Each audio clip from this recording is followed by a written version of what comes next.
CM Kejriwal का बड़ा ऐलान, भगत सिंह के नाम पर होगा दिल्ली सरकार के सैनिक स्कूल का नाम। 23 मार्च को भगत सिंह की शहादत दिवस है। पंजाब के सीएम भगवंत मान ने मंगलवार को भगत सिंह के शहादत दिवस 23 मार्च को पंजाब में छुट्टी की घोषणा की है। वहीं दिल्ली के मुख्यमंत्री केजरीवाल ने कहा कि दिल्ली सरकार सैनिक स्कूल खोलने जा रही है, जिसका नाम शहीद भगत सिंह के नाम पर रखा जाएगा।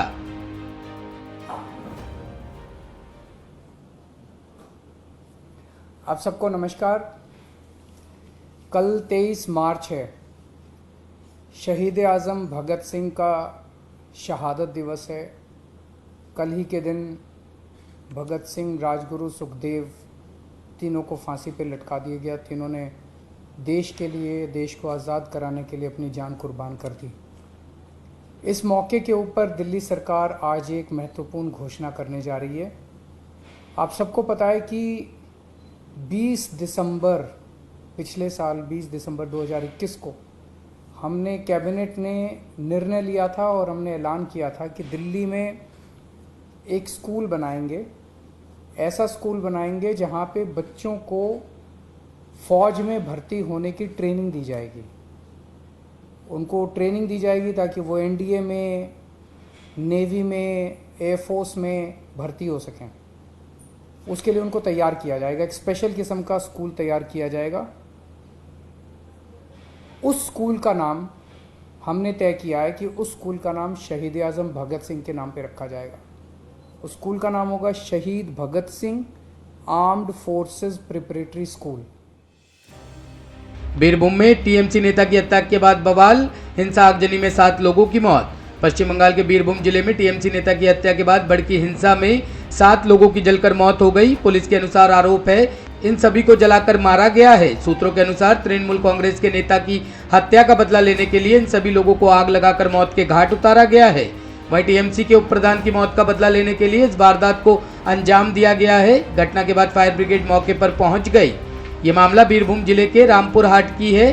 पुलिस अधिकारियों के मुताबिक जहां 5 घरों के दरवाजे बंद कर आग लगा दी गई, जिसमें मौके पर 7 लोगों की जलकर मौत हो गई। सूत्रों के अनुसार ये वारदात टीएमसी के उप प्रधान की हत्या का बदला लेने के लिए इस घटना को अंजाम दिया गया है।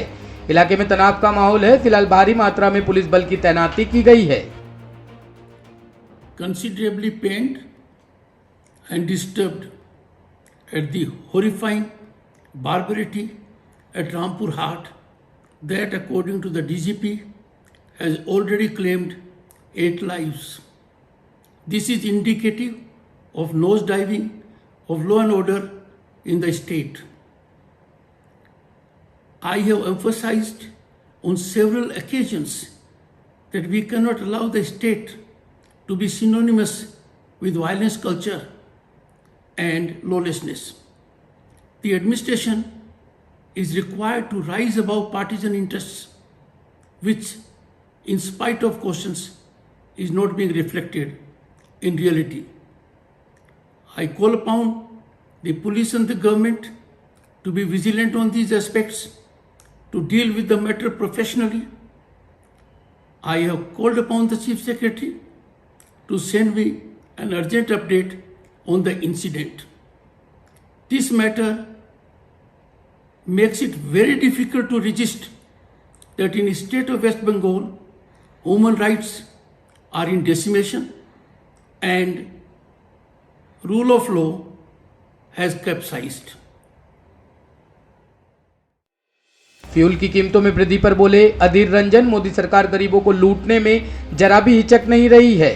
पेट्रोल, डीजल और गैस के दामों में लंबे समय के बाद एक बार फिर से आज बढ़ोतरी हुई है, जिसके बाद कांग्रेस पार्टी, जो हमेशा महंगाई के मुद्दे पर मोदी सरकार को घेरती रही है, उसके नेताओं ने एक के बाद एक ईंधन के दामों में हुई बढ़ोतरी को लेकर सरकार पर हमले शुरू कर दिए हैं।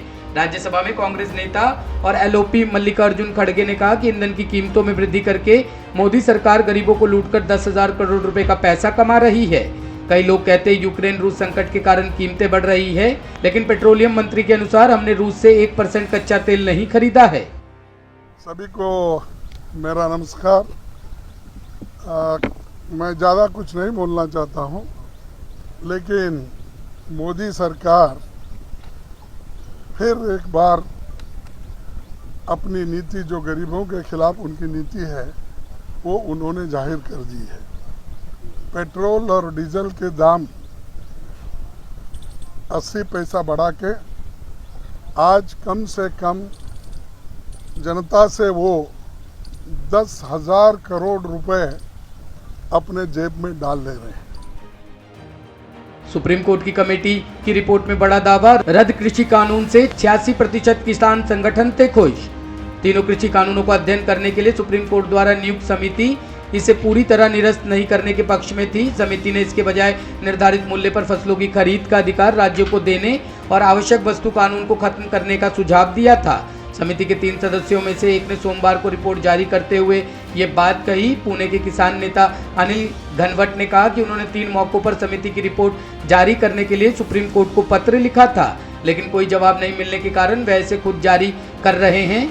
प्रेस कॉन्फ्रेंस में समिति के 2 अन्य अर्थशास्त्री अशोक गुलाटी तथा कृषि अर्थशास्त्री प्रमोद कुमार जोशी मौजूद नहीं थे।